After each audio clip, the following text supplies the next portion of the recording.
اچھا شامی صاحب، آگے بھی بڑھنا ہے اور پاکستان کو بھی ظاہر ہے آگے بڑھنا ہے۔ پاکستان پالیسی ڈائلاگ جو ہے وہ ہوا ہے اسلام آباد میں، اور وہاں پر آج مختلف ہمارے وزراء گفتگو کر رہے تھے، نائب وزیر اعظم بھی وہاں پہ بات کر رہے تھے، احسن اقبال صاحب نے بھی ایک بڑی دلچسپ بات کی ہے۔ میں چاہ رہا ہوں ذرا سنیں اور اس پہ پھر آپ جو ہے تبصرہ کریں۔ احسن اقبال صاحب جو ہے وہ کیا فرما رہے تھے سیاسی استحکام جو ہے اس سے متعلق۔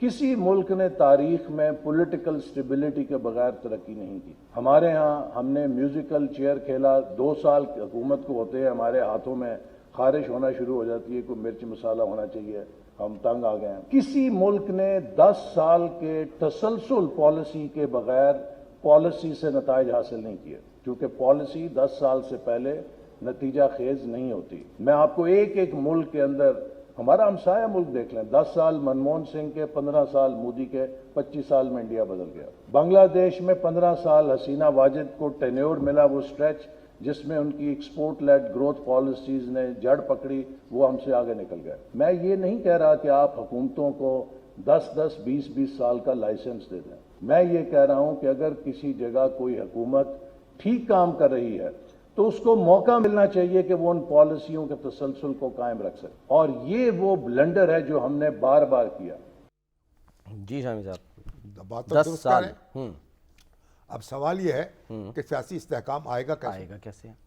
اب ہمارے سیاستدان جو ہیں وہ اسٹیبلشمنٹ کو الزام دیتے ہیں، اور اسٹیبلشمنٹ ان کی کمزوریوں کی نشاندہی کرتی ہے۔ بنیادی بات یہ ہے کہ ہمارے سیاستدان جب تک ایک دوسرے کو تسلیم نہیں کریں گے، ایک دوسرے کو جینے کا حق نہیں دیں گے، اور اپنی اگر شکست کو تسلیم نہیں کریں گے اور دوسروں کی جیت کو تسلیم نہیں کریں گے، سیاسی استحکام نہیں آ سکے گا۔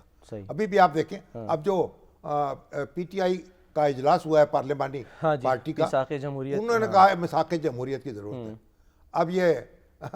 اب آج وہ کہہ رہے ہیں کہ میثاق جمہوریت کی ضرورت ہے، اور جب بے نظیر بھٹو اور محترمہ بے نظیر بھٹو اور نواز شریف صاحب کے درمیان میثاق جمہوریت ہوا تھا، تو پھر اس کے بعد انہوں نے کیا کیا، وہ اپنا ایک نئی محاذرہی جو ہے شروع ہو گئی۔ تو آج یہ زبانی جمع خرچ سے کام نہیں چلے گا۔ اچھا، بات انہوں نے جو کہی ہے وہی میثاق جمہوریت ہونا چاہیے، وہی ہمیں عہد کرنا چاہیے۔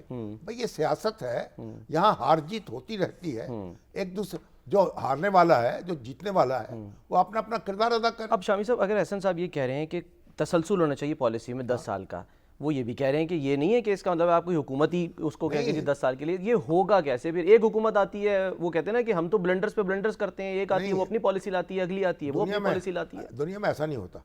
آپ یہ نہیں ہے کہ آج ایک سرمایہ کاری آئی ہے تو کل آپ اس کو بھگا دیں، اور یہ جو دنیا فیصلے ہوتے ہیں ایک حکومت کے، ان کا تسلسل برقرار رہتا ہے۔ یہ نہیں ایک دوسری حکومت آ کے وہ سارے فیصلے ختم کر دے۔ تو جب ہم نے یہ طے کر لیا ہے کہ ہماری جو اکانومی، ہمیں ان کو اپنی سرکاری صنعتوں کو پرائیویٹائز کرنا ہے، جب یہ طے کر لیا ہے کہ ہم نے اپنے ملک میں یعنی آزاد معیشت کو فروغ دینا ہے، جب طے کر لیا ہے کہ ایکسپورٹس کو بڑھانا ہے، تو پھر اب اس میں پھر کمپرومائز نہیں ہونا چاہیے۔ وہ سارے ایریاز ڈیفائن ہو جانے چاہیے جہاں ہم نے آگے بڑھنا ہے، اور جہاں ہم نے اپنے تاجروں اور صنعت کاروں کو اعتماد میں لینا ہے۔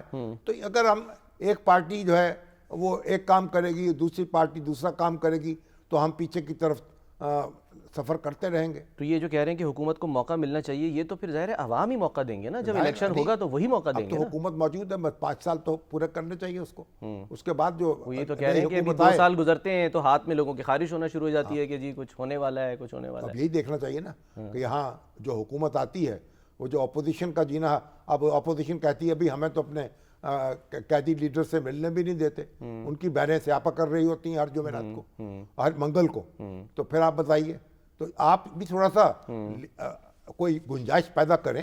اور وہ بھی کہہ رہے ہیں اب میثاق جمہوریت ہو تو میثاق جمہوریت کر لیں۔ اب وہ ایک معاملہ حل کی طرف جا رہا تھا شامی صاحب، اس سے ذکر کر دوں کہ محمود اچکزئی صاحب کو اپوزیشن لیڈر بنانے کا جو فیصلہ ہوا، وہ ہو سکتا ہے کل تک شاید نوٹیفیکیشن بھی ہو جائے۔